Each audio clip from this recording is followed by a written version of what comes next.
Hello everyone, I'm Alan, also known as McLaren 2009, and today I'm going to be giving you a system overview of one of my most recent and quite frankly crowning achievement microcontrollers that I refer to as my Integrated Navigation System, or INS for short. This basically takes all of these systems, with the exception of the radar in the old TACAN system, but the bearing calculator, the digital clock, the map, the new TACAN, the IFF transponder, and it puts them all into one cohesive group, one system that can perform the functions of all of these systems. So let's go take a look at it. This is how you have it set up. This 9x9, or this 3x3 display for a total of 9 blocks worth of displays is all that you need for the Integrated Navigation System. So, first, we'll turn the system on. The very first thing that you see is what I think of as the root menu. This is your main home screen. This part is where you can, basically it just shows you your GPS location on a map. You have your current heading, which is using the same information as the bearing calculator down there. So, as you can see, it says we are currently facing 135 degrees magnetic, so you look down at the bottom of my screen to my compass display. You can see that I am facing 135 degrees magnetic. So, the bearing calculator works. We have our X and Y coordinates. These come from the GPS sensor. So, those are the grid location, those are the grid coordinates for the multiplayer island on my seed for the main world. But, like I said in the beginning, this is a combination of 5 different systems all into one. You have a clock circuit up here. Currently, I have the time locked in place using custom settings for the game so that I don't have any interruptions like weird weather patterns or even changing day-night cycles while I'm making these videos. So you have the digital clock. This is using a 24-hour clock. My clock circuit down here, this one uses a 12-hour clock, and then when it goes to PM, it illuminates this. But I didn't want to go through the process of making an AM or PM indicator, so when I put it on the INS, it is only using a 24-hour clock. It's a little bit simpler that way. You have your X and Y coordinates. The red line points north. This faint green line down here is the current facing of the vehicle that it's attached to. Now, to look at some of the other screens, this right here is IFF1. This is the first screen for the IFF transponder. You might remember this as the quote-unquote radar display for the IFF system. Basically what it does is it puts a dot in the direction and at the proportional distance from the transmitter. And it uses a similar scale to the radar display down there.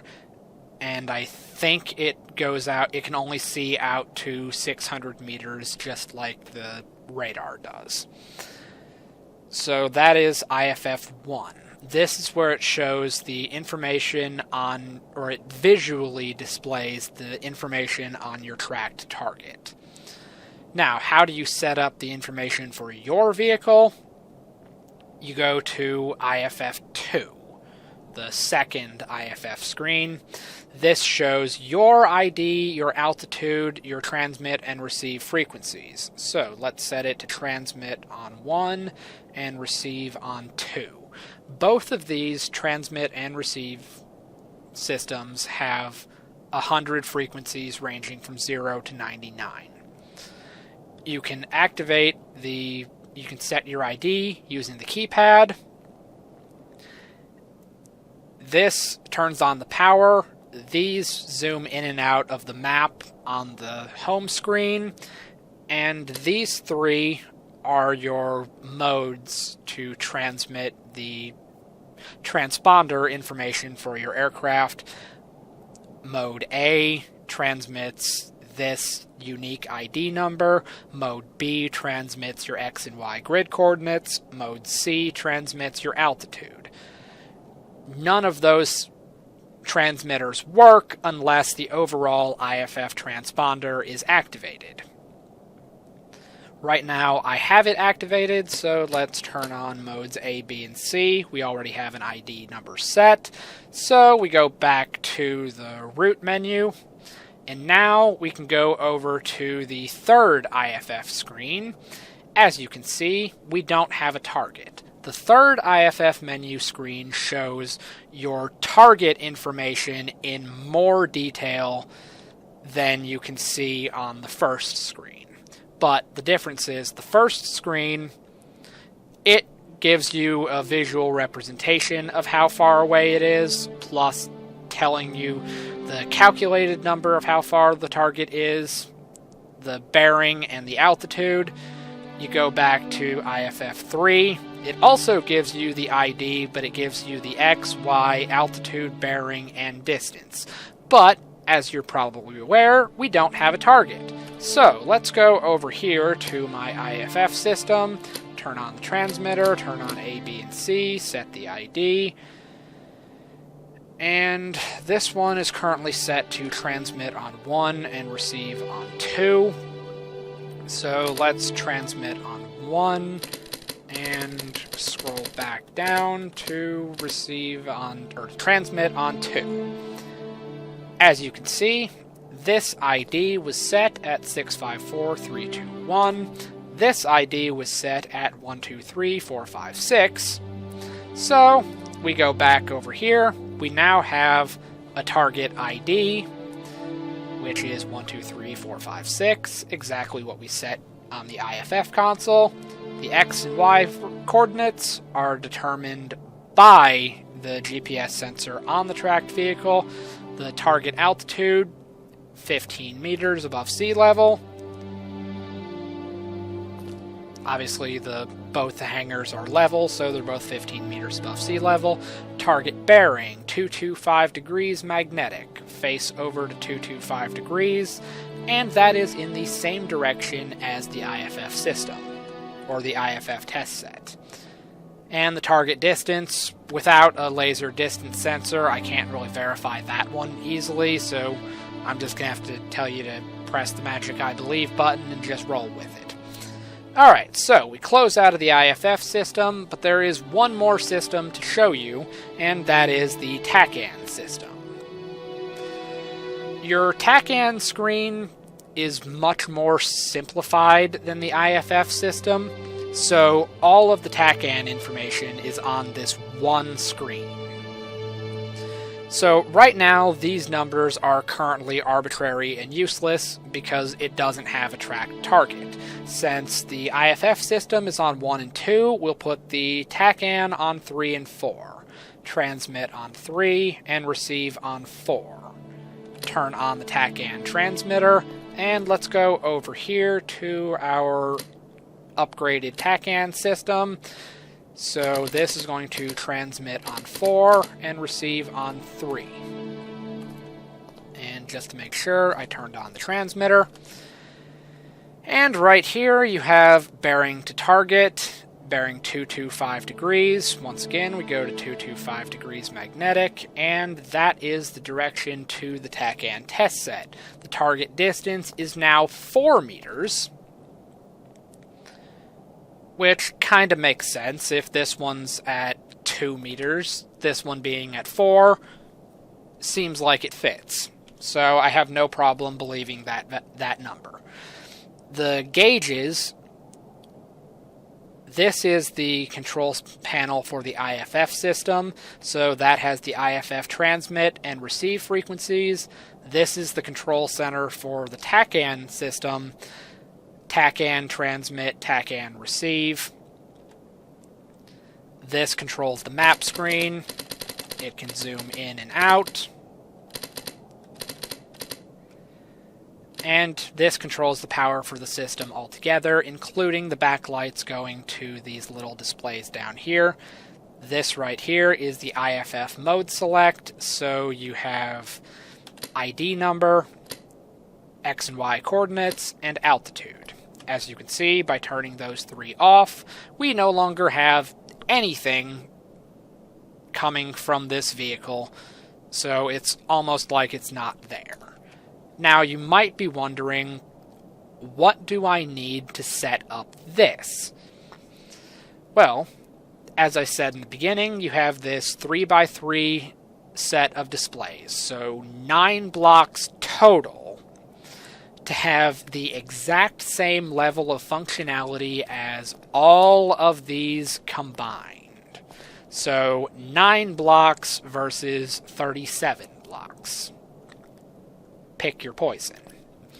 Now, you go to the back, and this is where it starts to kind of go in the other direction. This is a 5x6 microcontroller, so that's 30 blocks worth of logic versus a total of, I want to say, 35 blocks worth of logic. So they're kind of comparable, just with the sheer number of inputs and outputs going to the integrated nav system. You'll also need a battery, an altimeter, a GPS sensor, a clock, and a compass sensor. And you will need 4 radio antennas. A transmitter and receiver for the TACAN, a transmitter and receiver for the IFF system. Basically, that means that this system can track 2 different vehicles, and it can even track itself. Like, say, for instance, we brought this down to 2 and receive on 1.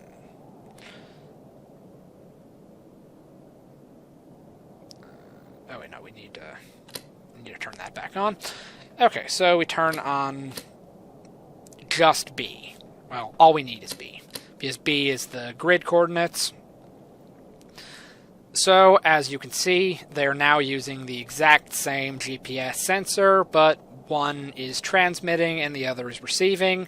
So the target bearing is 0. Sometimes it'll fluctuate and just start going around in circles, and it'll alternate between 0 and 3, like 0, 180, and 360. Basically telling you that it's throwing a fit because it doesn't want to use the same GPS sensor for transmitting and receiving. But the bottom line is you can use the system to track 2 vehicles or even track itself. So the fact that this system includes the full functionality of all of these systems, this one is a bit of an improvement. Like the IFF system, for minimal functionality, you just need the 5 blocks right here, and that's all you need to make the transponder work on your aircraft. For the TACAN system, you need these 3 blocks and these 4 blocks to make the system function. The map display requires 5 blocks. The bearing calculator, I don't include it on too many vehicles, but the same calculation is used in all of those.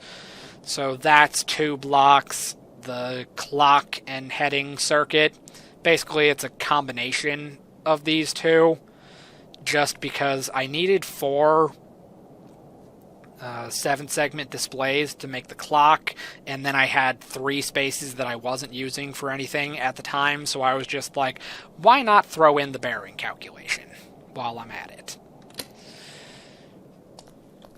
And then this system has the full functionality of all of those, so even the optional displays that I mentioned in those videos, they're not optional, they're already in it by default.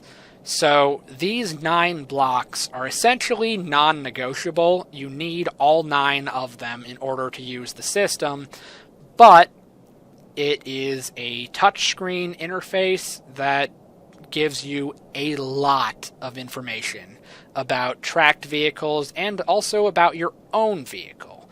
Now, I do have to give some words of caution about using the system by itself. I have a system of OR and XOR logic that allows me to switch between these 5 screens. But the logic behind it is a bit of a mess. Say, for instance, I want to go to IFF 1 to see my target information, but then I want to go to the TACAN screen. The XOR block means that it goes back to the root screen if more than one menu is activated. So I turn off that one, turn off this one, and I'm back to it working properly. So in order to go to the root menu to one of the other screens, you press the button to go to that screen, press the button again to turn that screen off, and then repeat the process for every other button. If you try to do a bunch of things, the system just gets more and more confused. So in order to go between the screens, you have to go to your chosen screen and then go back to the root screen before selecting the next one. I'm working on a way to streamline it to kind of make it more idiot-proof, but ultimately that's currently the way that the system works. So just make sure that you close out of your current screen and go back to the root screen before selecting a different screen. But all in all, that is the full system overview of my Integrated Navigation System, or INS for short. Thank you for your time.